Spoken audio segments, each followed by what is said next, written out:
So we're getting to that time of year where people are going to start getting together for holidays, parties, and hosting events at home during the Christmas season and other celebrations. So I just wanted to get your advice on how you host a holiday event on a budget. So Tanya, I'm going to start with you and see what kind of tips or advice you have for holiday goers on how to have people to their home or how to host events, getting together with family and friends and doing that on a budget. Thanks, Linda. This was a really good question because having most of my family out of town, we do tend to have them all come in so that we can get together for the holidays.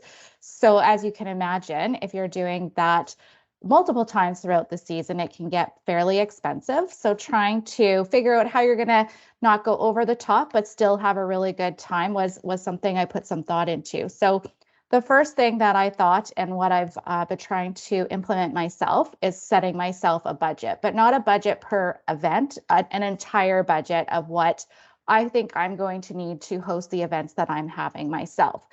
Um, in doing that, I do try to do that as early as possible because in setting that budget, I'm also hoping that I can be able to start picking things up along a little bit before the holiday season hits. So starting maybe in October, November, picking up those items that of course aren't going to go bad, can maybe be put in the freezer. Those things will help me maintain my budget as I start planning for those events going forward. Okay. Thanks for that, Tanya. So what I'm hearing is that if you start earlier, then you're not going to find yourself in a bit of a pinch, but come holiday time.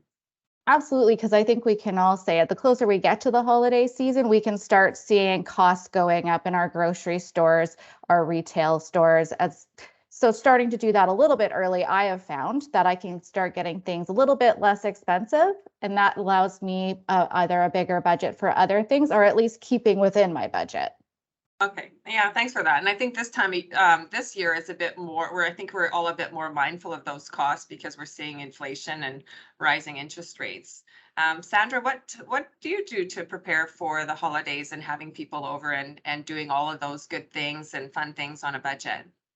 Yeah, I had a couple of thoughts on that, but I really like your idea, Tanya. I think planning ahead is really smart. The other option really would be, plan meals as a potluck versus doing a full traditional meal on your own. People love being able to help. They love it if you compliment them as part of that helping. So if you tell your great aunt how much you love her pie, and you would really love it if she could bring it and share it with everybody else, she's gonna want to do that. Or maybe there's somebody that's working lots and has kids and they don't have a ton of time to contribute maybe these homemade things to bring to a potluck, but maybe they live really close to a great bakery and they could pick something up along the way. Those costs can really add up for one person, but not so bad when each person attending an event is contributing. The other thought I had is, hosting an event versus a meal that might cost money. So maybe gather your friends or friends and family, head to the sledding hill, go skating. Or for me, the big one is go look at Christmas lights. So here in Edmonton, we've got Candy Cane Lane. So something like that could be in most cities, I'm thinking. But maybe as the host, you bring a thermos of hot chocolate and some homemade cookies for mid-event snack or even snacking after. That's a really good idea. I think a lot of us think of holiday get-togethers means a meal, and if you're hosting it, you tend to think that you're going to shoulder that burden yourself. So potluck is really a great idea, and also I like the idea of just going outside and enjoying, Christmas lights or playing in the snow and all that good stuff. So thank you for that. That was very educational.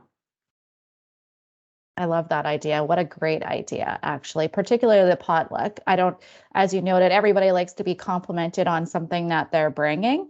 And I couldn't agree more. Love taking Christmas baking out and people raving, whether they're being truthful or not. It's a fantastic thing to hear.